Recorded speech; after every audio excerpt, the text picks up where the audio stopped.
Hello everyone, শুভ সকাল বন্ধুরা। কেমন আছো তোমরা? আশা করছি সবাই খুব ভালো আছো আর আমরাও মোটামুটি ভালো আছি। আমি আলপনা, আমার নতুন আরেকটি ব্লগে তোমাদের সবাইকে জানাই অনেক অনেক স্বাগত আর অনেক অনেক ভালোবাসা। দিনটা ছিল শুক্রবার আর ভিডিওটা শুক্রবার করেছিলাম, কিন্তু এডিটিং করতে পারিনি নানা রকম ব্যস্ততার কারণে। তারপরে আর কোনো ভিডিও করতে পারিনি, সেই জন্য গত দুদিন তোমাদের সঙ্গে ছোটো ছোটো মিনি ব্লগ দিয়েছি। আমার স্ট্যান্ডটা ভেঙে গেছে আর সেই কারণে ভিডিও বানাতে পারছি না। স্ট্যান্ডটা যে অর্ডার করেছি যতক্ষণ না আসবে আর ভিডিও বানাতে পারছি না আর কি, সেই কারণেই। তো প্লিজ সবাই পাশে থেকো। আসলে ধরে দেওয়ার মতো তো সেরকম কেউ নেই। যাই হোক, চলো বন্ধুরা, আজকে এখন থেকেই তোমাদেরকে সাথে নিয়ে আজকের ভিডিও শুরু করছি।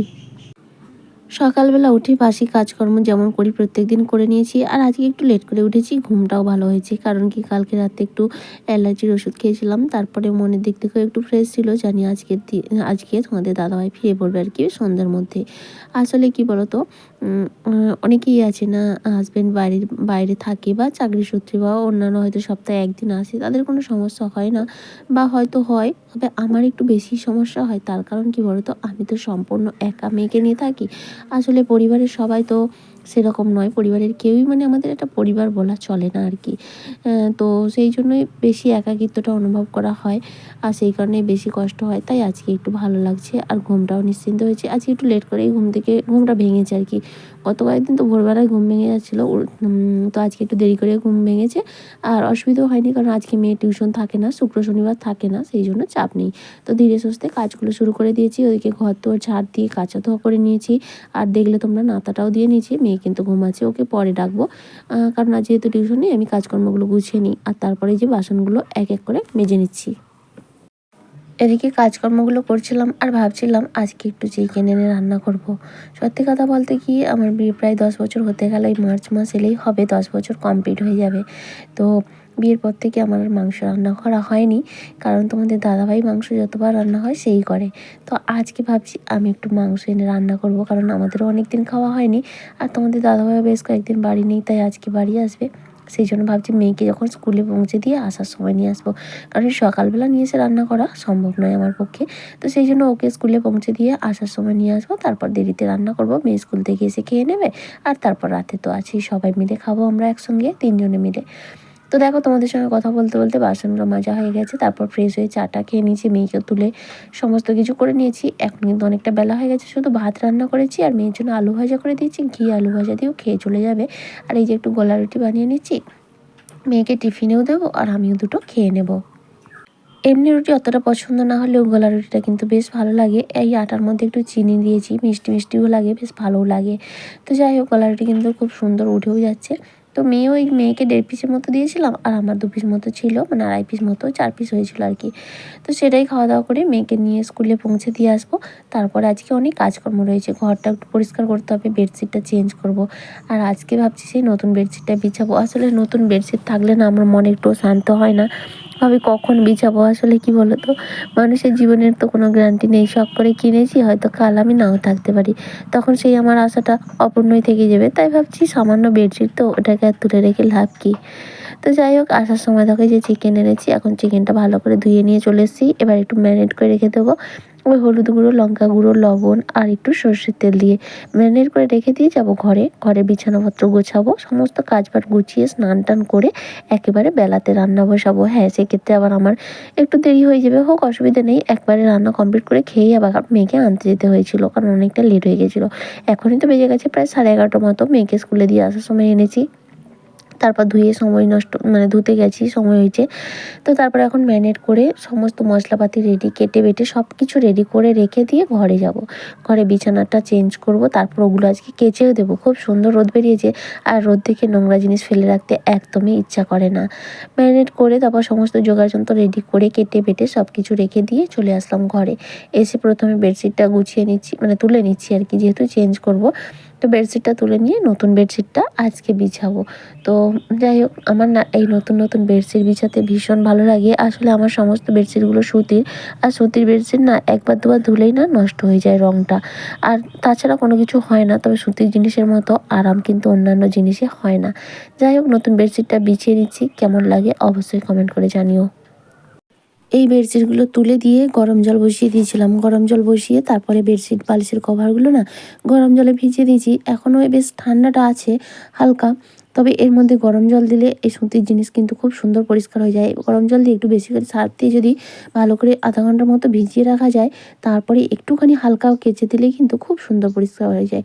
বিশেষ করে বেডশিট বলো, গামছা বলো, মানে যে কোনো সুতির যেগুলো একবারে পিওর সুতির জিনিস হয়, সেগুলো কিন্তু গরম জল দিয়ে কাচলে খুব সুন্দর পরিষ্কার হয়। তো ভিজিয়ে রাখলাম, তো বেডশিটটা চেঞ্জ করে দিয়ে ঘরটাকে ঝাড় দেবো। তারপরে কয়েকটা গামছা আছে সেগুলোকে আমি একটু ফোটাবো ভালো করে সার্ফ দিয়ে, তাহলে অনেক সুন্দর পরিষ্কার হয়ে যাবে। তারপর অনেক বাসনপত্র পড়ে রয়েছে সকাল থেকে, বুঝতেই পারছো না একা হাতে সংসারের সমস্ত কাজ করতে তো একটু হিমশিম খেয়ে যায়। তার মধ্যে মেয়েকে মানে স্কুলে দিয়ে এসেছি বলে ফ্রি আছে এই সময়টায়, মানে একা বাড়িতে আছি। তবে একা একা থাকলে কিন্তু কাজের খুব সুবিধা হয়, চটপট কাজ করা যায়, মানে এক ধ্যানে তো কাজ করা হয়, কোনো দিকে মন দেওয়া হয় না, তো সেক্ষেত্রে সুবিধা হয়। যাই হোক, এদিকে বিছানাটা সুন্দর করে বিছিয়ে নিয়েছি, বেশ ভালো লাগছে আমার কিন্তু। যাই হোক, এখন বালিশের কভারগুলোও পরিয়ে নিচ্ছি। তবে নতুন যে বালিশের কভারগুলো এনেছিলাম, ভেবেছিলাম 3টে বালিশে 3 জনের 3টে একই কালার করব, কিন্তু হয় না। 2টো বালিশ যে আমার এই মানে যেগুলো বিয়ের বালিশ আর কি, যে পাশ বালিশ আর এই 2টো বালিশ, ওগুলো সেটে, ওগুলো না বেশ বড় বড়, সেই জন্য ওই আলাদা এক্সট্রা যে কভারগুলো এনেছি ওগুলোর মধ্যে হয় না। তো সেই জন্য সেই বাধ্য আর কি এটা সেটের কভারগুলো পরাচ্ছি। আর 2টো নতুন কভার আগের দিন মানে হলুদ 2টো পরিয়েছিলাম, আজকে সেই হলুদ 2টো চেঞ্জ করেছি, তাই কালো 2টো পরাবো আর কি, মানে নতুনই, যেহেতু বেডশিটটা চেঞ্জ করলাম নতুন, তো সেই জন্য 2টো বালিশের কভারও নতুন বের করে নিলাম। যে কোনো জিনিস নতুন নতুন পড়তে, নতুন নতুন বেডশিট বিছাতে আমার কিন্তু ভীষণ ভালো লাগে। আসলে কি বলতো, আমাদের প্রত্যেকটা মেয়েরই স্বপ্ন থাকে একটা সুন্দর ছোট্ট ঘরবাড়ি হবে, পরিষ্কার পরিপাটি করে সাজিয়ে গুছিয়ে রাখবো। তো যাই হোক, যার যেমনই থাক না কেন, সাজিয়ে গুছিয়ে রাখলে দেখতে ভীষণ ভালো লাগে। আর দেখো, বিছানাটা সম্পূর্ণ আমার রেডি, কেমন লাগছে তোমরা অবশ্যই কমেন্ট করে জানিও। চলো, এবং চটপট ঘরটাকে ঝাড় দিয়ে নেব। তো শোকেসের ওপরটাও অনেক নোংরা হয়েছে, নোংরা বলতে কি, মানে অনেক কাগজপত্র জমা হয়ে আছে, সময়ের অভাবে গোছানো হয়নি।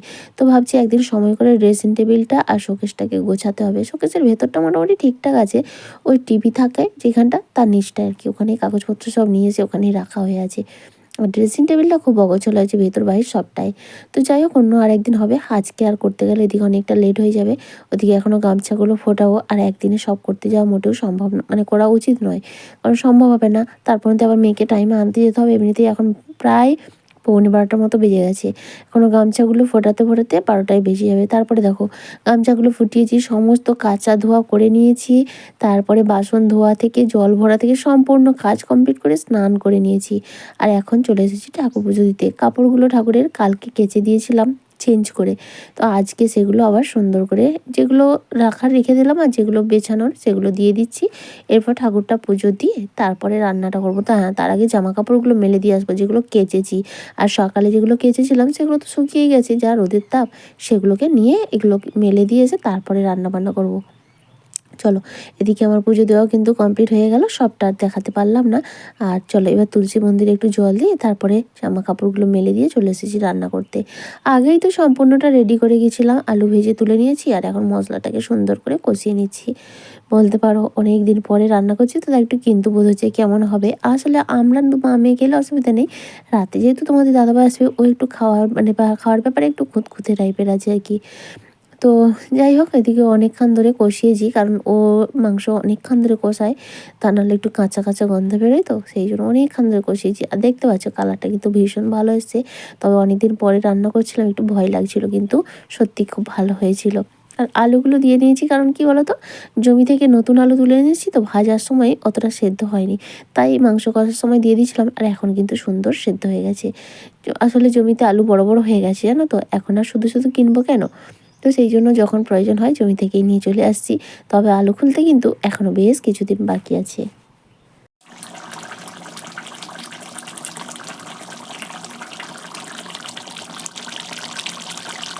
রান্না তো কমপ্লিট, একেবারে কড়াই ফড়াই সব মেজে ধুয়ে পরিষ্কার করে নিয়ে চলে এসেছি, খেতে বসে গেছি। খাওয়া দাওয়াটা চট করে সেরে নিয়ে মেয়েকে আনতে যাব।